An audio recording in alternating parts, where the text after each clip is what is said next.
పితా పుత్ర పవిత్రాత్మ నామమున ఆమెన్. క్రీస్తునాథుని యందు మిక్కిలి ప్రియ సహోదరి సహోదరులారా, మ్రానికొమ్మల ఆదివారం రోజున యేసు ప్రభువు ఒక గాడిద పిల్లను ఎక్కి యెరూషలేము పురప్రవేశాన్ని చేయడాన్ని మనం సువార్తలలో మనం చదువుకుంటాం.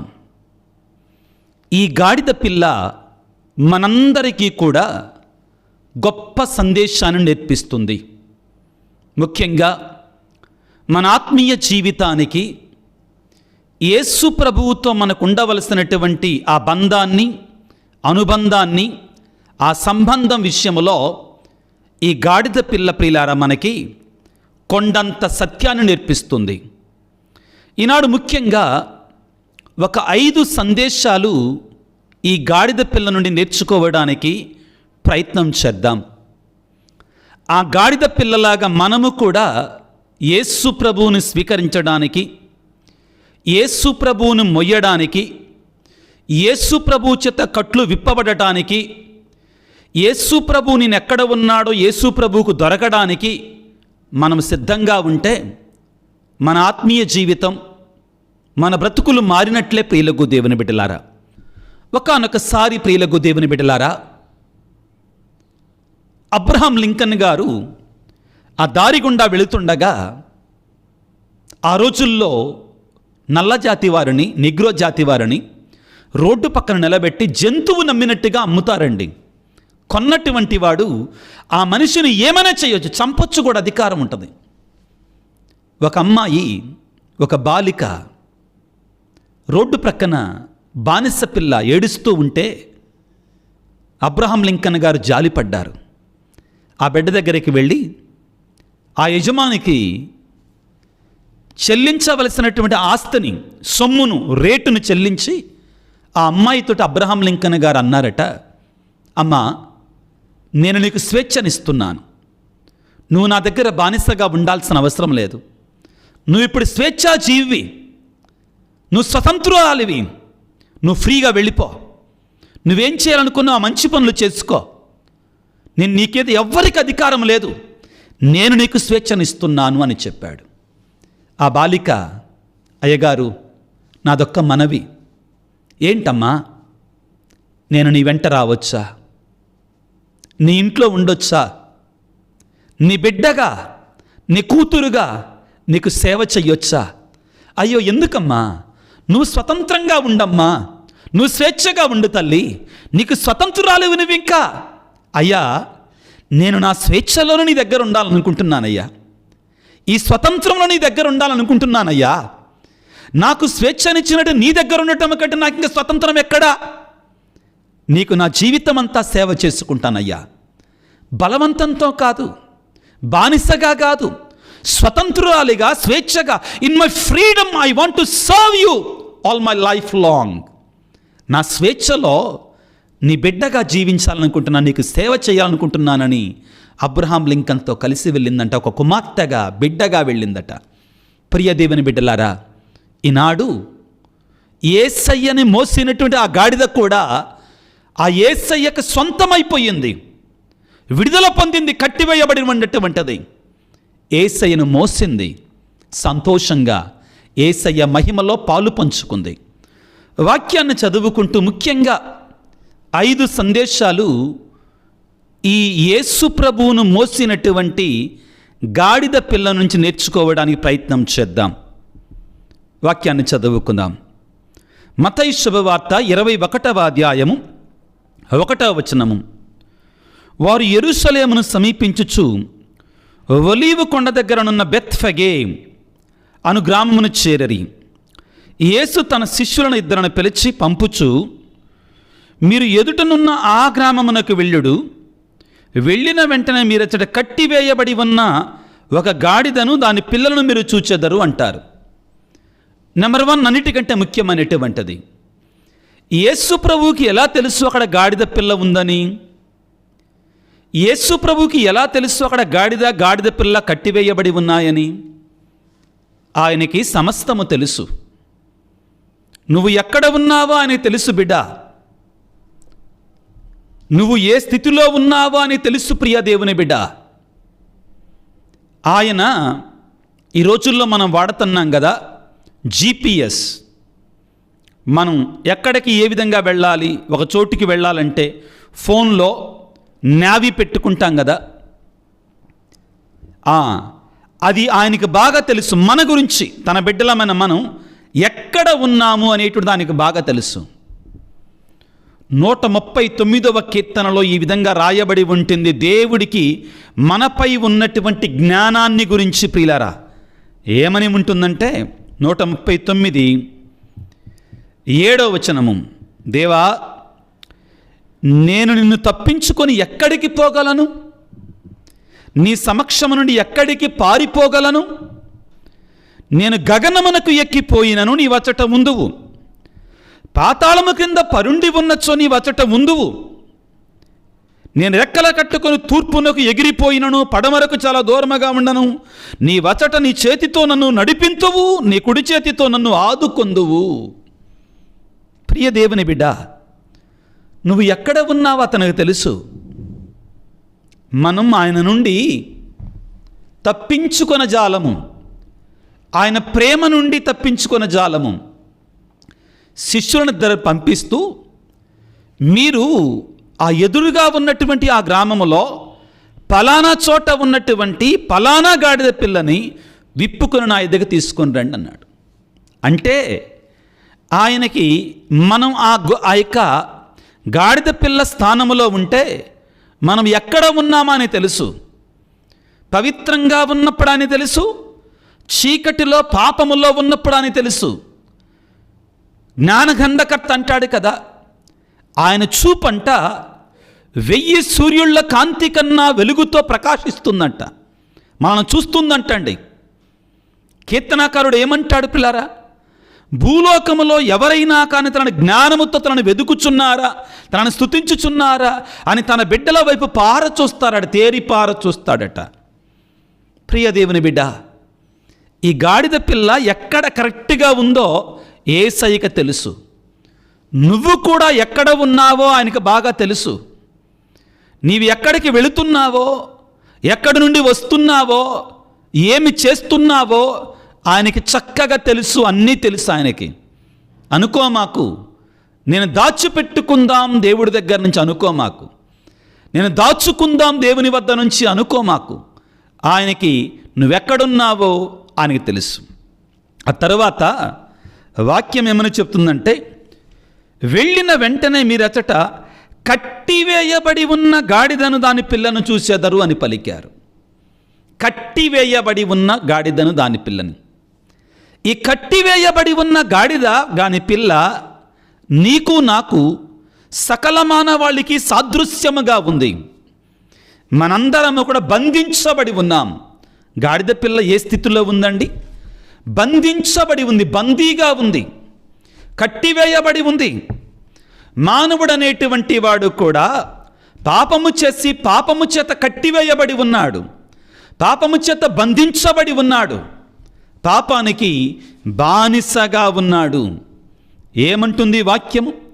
యోహాను సువార్త 8వ అధ్యాయము 34వ వచనములో, అందుకు యేసు, నేను మీతో నిశ్చయముగా చెప్పుచున్నాను, పాపము చేయు ప్రతివాడు పాపమునకు దాసుడు, పాపము చేయు ప్రతివాడు పాపానికి బానిస, పాపము చేయు ప్రతివాడు పాపము చేత సైతాను చేత బంధించబడి ఉంటాడు. జాగ్రత్తగా వినండి. రెండవ ముఖ్యమైన అంశం. మొదటి అంశం, నువ్వెక్కడ ఉన్నావో ఆయనకు తెలుసు. రెండవది, నువ్వు ఏ స్థితిలో ఉన్నావు, ఏ పరిస్థితుల్లో ఉన్నావు. పాపం అనేటువంటి తాళ్ల చేత, పాపం అనేటువంటి సంఖ్యల చేత బంధించబడి ఉన్నావని ఆయనకు తెలుసు బాగా. ప్రియ దేవుని బిడ్డ, అలనాడు మహాబలుడైనటువంటి సంసోను ఏం చేశాడు? దేవుడిచ్చినటువంటి ఆ కృపని, దేవుడిచ్చినటువంటి నాజీరు వ్రతాన్ని, దేవుడిచ్చినటువంటి ఆ శక్తిని కోల్పోయి సంఖ్యల చేత బంధించబడ్డాడు. మానవాళి అంతా కూడా పాపములో పడిపోయినప్పుడు పాపమనే సంఖ్యల చేత బంధించబడి ఉంటుంది. ఈ గాడిద పిల్ల మనందరికీ కూడా బంధించబడిన గాడిద పిల్ల, కట్టివేయబడి ఉన్న గాడిద పిల్ల మన జీవితాలకు సాదృశ్యముగా ఉంది. ప్రశ్నించుకోవాలి, నేను ఏ ఏ పాపముల చేత, ఏ చెడు క్రియల చేత నేను బందీనై ఉన్నాను, నా ఎటువంటి చీకటి కార్యాల చేత నేను బందీగా ఉన్నాను, ఆత్మ పరిశీలన చేసుకోవాలి. యేసు ప్రభు శిష్యులతో మీరచటకు వెళ్ళిన పిదప కట్టివేయబడి ఉన్న, బందీ అయి ఉన్నటువంటి గాడిదను, గాడిద పిల్లను చూస్తారు. ఆ తరువాత అంటాడు, పిల్లారా, మూడవదిగా దానిని విప్పి తోలుకొని రండి అంటాడు. ప్రియ దేవుని బిడ్డ, నీవొకవేళ పాపము చేత బందీగా ఉన్నా కానీ, సాతాను చేత బందీగా ఉన్నా కానీ, యేసయ్య నిన్ను విడిపించాలి అనుకుంటున్నాడు. యేసయ్య నీకు విమోచన ఇవ్వాలి అనుకుంటున్నాడు.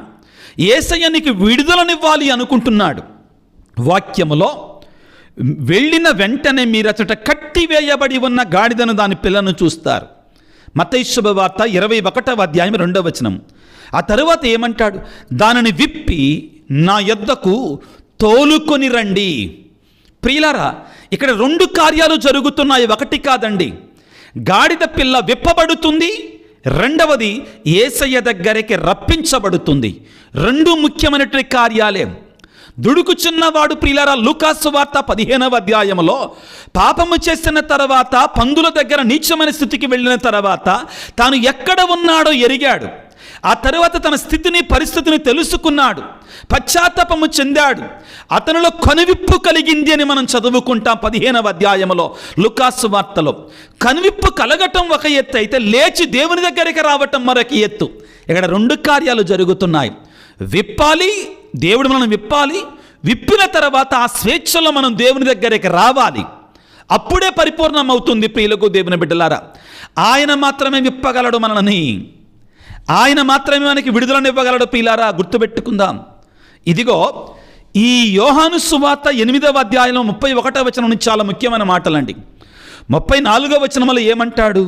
పాపము చేయవాడు పాపము చేత బంధించబడతాడు, పాపము చేయవాడు పాపానికి దాసుడిగా మారతాడు, బానిసగా మారతాడని పలికి, ఆ తరువాత ఏమంటున్నా అంటే ముఖ్యమైన మాట, దయచేసి వినండి ప్రియులారా. 36వ వచనము యోహాను సువార్త 8వ అధ్యాయము. కుమారుడు మిమ్ము స్వతంత్రులను చేసిన ఎడల నిజముగా మీరు స్వతంత్రులై ఉందురు. కుమారుడు యేసయ్య నీకు విడుదలనిస్తే మీరు విడుదల పొందుకుంటారు. ఆయన మాత్రమే నీకు విడుదలనివ్వగలడు, ఇంకెవరు ఇవ్వలేరు విడుదల. నీ పాపాన్ని క్షమించేటువంటి వాడు ఆయనే. నీ పాపాన్ని క్షమించటం కొరకు ఆయన శిలువ మీద మరణించాడు. ఆయన నిన్ను తన యొక్క విలువైనటువంటి వెలగలిగినటువంటి రక్తము చేత కొనుక్కున్నాడు, నీకు విడుదలనిచ్చాడు. మనం ఇక సాతానుకు బానిసలము కాదు, బందీలము కాదు. ఆయన గాడిద పిల్లను విప్పినట్లుగా నన్ను కూడా విప్పాలని ఆశపడుతున్నాడు. నువ్వు సిద్ధంగా ఉన్నావు విప్పబడటానికి, నీ పాపాన్ని విడిచిపెట్టడానికి. ముఖ్యమైనటువంటిది, విప్పబడిన తర్వాత ఆయన దగ్గరికి రావడానికి, ఆయనతో ఉండడానికి, ఆయన సన్నిధిలో ఉండడానికి ఆ గాడిద పిల్ల యేసయ్య దగ్గరికి వచ్చింది. ప్రియులకు దేవుని బిడ్డలారా, ఆ తరువాత ఏం జరుగుతుందండి? ప్రియులకు దేవుని బిడ్డలారా, యేసు ఆ గాడిదపై కూర్చుండెను. గాడిదపై కూర్చుండెను, చాలా ముఖ్యమైన మాట ప్రియులారా. మత్తయి శుభవార్త 21వ అధ్యాయము 7వ వచనము. వారు ఆ గాడిదను దాని పిల్లను తోలుకొని వచ్చి దానిపై వారి వస్త్రములను పరవగా యేసు దానిపై కూర్చుండెను. ఇక్కడ ప్రియులారా, యేసయ్యకి ఆ గాడిద పిల్ల పరిపూర్ణమైన అధికారాన్ని ఇస్తుంది దాని మీద. కారణం ఏంటంటే, కట్టబడినటువంటి నన్ను, బందీనైనటువంటి నన్ను విడిపించినటువంటి ఆ దేవుడు, ఆయన వద్దకు తప్ప ఇంకెవరి దగ్గరకు నేను వెళ్ళేది? ఆయన వద్ద తప్ప ఇంకెవరి వద్ద ఉండాలి నేను? ఆయనకి సేవ చేయకపోతే ఇంకెవరికి సేవ చేయాలి నేను? ఆయన సన్నిధిలో ఉండకపోతే నేను ఇంకెవరికి సన్నిధిలో ఉండాలి? ఆయనకి నా జీవితాన్ని సర్వము కూడా త్యాగం చేయకపోతే ఇంకెవరికి నేను త్యాగం చేయాలి? గాడిద మనకు నేర్పించేటువంటి గొప్ప సత్యం ప్రియులారా. నీవు నేను ఏ విధముగా ఉన్నాం? మనకి విడుదల, విమోచన ఆయన ద్వారా మాత్రమే కలిగింది. ఆయనే మనకు ప్రసాదించాడు, ఇంకెవరు ప్రసాదించలేరు. ఆ గాడిద పిల్లను విప్పి నా యొద్దకు తోలుకొని రండి అన్నట్లుగా యేసయ్య ప్రియులారా తన పరిశుద్ధ రక్తముతో మనల్ని కడిగి, సిలువలో తాను పొందిన దెబ్బల ద్వారా, ఆయన పొందినట్టు మరణము ద్వారా మనకి విడుదల, విప్పుదల వచ్చింది. ఆయన దగ్గరికి రావాలి, ఆయనకు అధికారాన్ని ఇవ్వాలి, ఆయనను మొయ్యాలి. పౌలు గారు ఏమంటారండి? ఇదిగో నా శరీరములో క్రీస్తును మోస్తున్నాను అంటాడు. ఇక నేను జీవించినది నేను కాదు, యేసే నాలో జీవిస్తున్నాడు అంటున్నాడు. ప్రియ బిడ్డ, నువ్వు యేసయ్యను మోస్తున్నావా? యేసయ్యను ధరిస్తున్నావా? యేసయ్యను ధరిస్తున్నావా? ఆ గాడిద యేసయ్యను తన మీద కూర్చోవటానికి అధికారాన్ని ఇచ్చింది. ఏంటో గాడిద అంటండి, ఇర్మియా గ్రంథంలో ఏమంటుంది, క్రమశిక్షణ లేనటువంటిది అంటండి. కానీ ఈ గాడిద స్పెషల్ గాడిద, ఈ గాడిద స్పెషల్ గాడిద యేసయ్యని అంగీకరించింది. నీవు నేను ఏ విధముగా ఉన్నాం పిల్లల. మరొక అంశం పిల్లల, ఎన్నో మర్మాలు ఉన్నాయండి ఇక్కడ.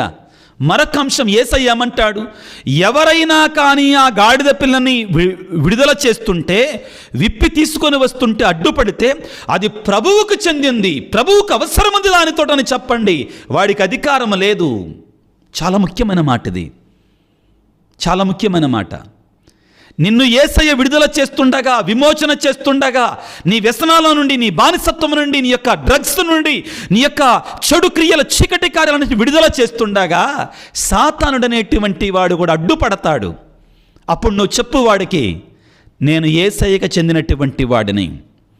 యేసయ్య అంటాడు కదా, ప్రభువుకు దానితో పని ఉంది, నీకు అధికారం లేదు ఇంక దీని మీద, నీ మీద కూడా సాతానుడికి అధికారం లేదు. ఎన్ని మాటలు నేర్చుకోవచ్చండి వాక్యముల ప్రియులారా. ఇదిగో ప్రియ దేవుని బిడ్డ, నీవు నేను కూడా ఆ యేసయ్యను ఆ గాడిద పిల్లవలే స్వీకరించి మన జీవితంలోనికి సర్వాన్ని అర్పించుకొని ఆయనను మొయ్యగలిగితే చివరి అంశం ప్రియులారా, ఆయన మహిమలో మనం పాలు పంచుకుంటాం. ఎక్కడ గాడిదండి?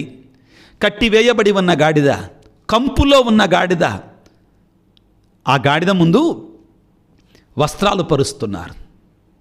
గాడిద మీద, గాడిద ముందు వస్త్రాలు పరుస్తున్నారు. దాని చుట్టూ కూడా ఒక కోలాహలం, దాని చుట్టూ కూడా ఒక సంతోషం, దాని చుట్టూ కూడా జయ జయ ధ్వానాలు. నిజమే, తన ప్రభువుకే చెల్లిస్తున్నారు. కానీ ఆ ప్రభువులో తాను కూడా పాలిభాగస్తురాలయ్యింది కదా, తాను కూడా పాలు పంచుకుంటుంది కదా, ఆ ఆనందంలో తాను కూడా ఉంది కదా, ఆ సంతోషంలో యేసయ్య ఆనందంలో తాను కూడా ఉంది కదా, తాను కూడా భాగస్థురాలయ్యింది కదా. ప్రియ దేవుని బిడ్డ, నీవు నేను కూడా ఆ గాడిదలాగా యేసయ్యను మోడేయటానికి సిద్ధంగా ఉంటే, యేసయ్య మన జీవితాల మీద, పౌలు గారు అంటారు, యేసయ్య ముద్రలు నా శరీరం మీద ఉన్నాయి అంటాడు.